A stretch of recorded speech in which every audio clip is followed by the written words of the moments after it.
तो उतरू शकतो, एक एक स्टेपने उतरू शकतो. तर अगदी सहज आणि सोपं होतं. आणि ही एक रशी एका माणसाचं ताकद सहज झेलू शकते. दोन ह्याच्यावर लक्षू शकत नाही. आलं लक्षात? एक रशी. तर आता आपण इथे काय मारतो, आपण इथे ड्रॉ हिच करतो. आपण काय करतो? ड्रॉ हिच, ज्याला मराठी भाषेत आपण चोरगाठ म्हणतो. जसे तुम्ही पिकांवरती एक लेस मारता, एक ओढली की लगेच लेस सुटते. सेम त्या प्रोसिजरची इथे एक लेस मारायचं. चोरगाठीसाठी पण सेम प्रोसेस करायचं. तुम्हाला दोन्ही टोकं खाली सोडायचे, सेंटरला घ्यायचे.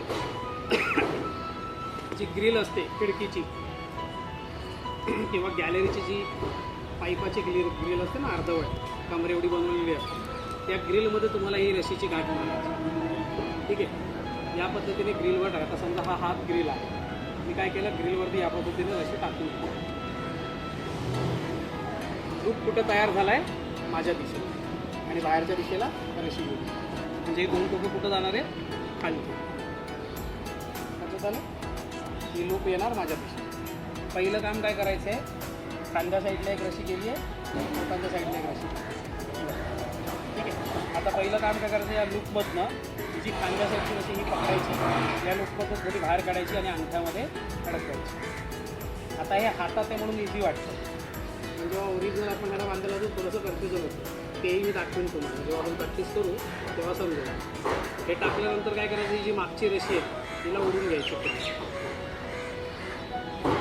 पूर्ण झाली ओढून झाल्यानंतर पुन्हा आता हा जो अंगठ्यात एक लूप तयार झाला आहे तो बाहेर काढायचा या पद्धतीने.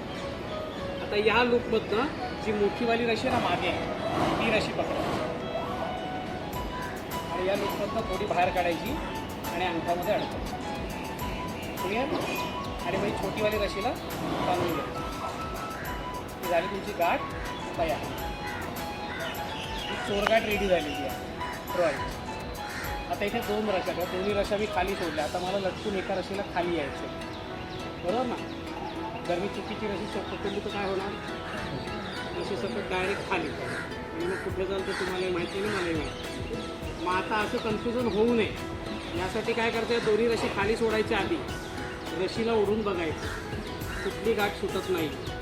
मग जी रशी सुटत आहे त्या रशीला काहीतरी मार्किंग घ्यायचं. मग पेन आहे, साबण आहे, बरंच काय काय असतं घरामध्ये, ते घ्यायचं आणि एक मार्किंग करायचं. आता बघा, ही रशी ओढली मी, किती ताकद लावली, सुटत नाही. म्हणजे या रशीला लटकून मी खाली येऊ शकतो. कळलं? मग या रशीला काय करायचं, मार्क करायचं. पेन घ्या, पेन्सिल घ्या, काहीतरी असं कलर करायचं आणि मग दोन्ही सोडून द्या. आता मला समजलं कुठल्या रशीला पकडून मला खाली यायचं. मग दुसऱ्या रशीला हात लावायचं नाही, पण दुसरी रशी पण खालीच पाहिजे.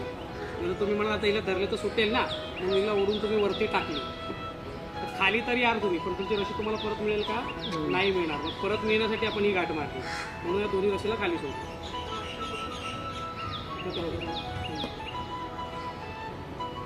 ही गाठ तुम्ही, ही रशी किती ओढली तरी सुटणार नाही. बस आता ताकद भरपूर लावली मी, अजून इथं टाईट केलेली नाही म्हणून ती थोडीशी काय झाली, सैल झाली. इथे जर टाईट असते तर ती सुटली नसते. ठीक आहे? आता इथे टाईट झाली त्यांनी ओढल्यामुळे. आता ही जी मोठी रशी आहे खाली पूर्ण आल्यानंतर ही मोठी रशीला तुम्हाला अलगद ओढायची. जशी तुम्ही अलगद ओढाल ती सुटत नाही.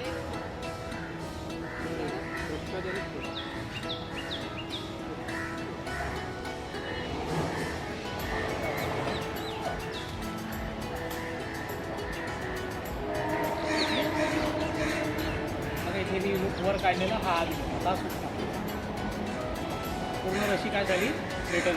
आता हे केव्हा समजणार, जेव्हा आपण एकत्र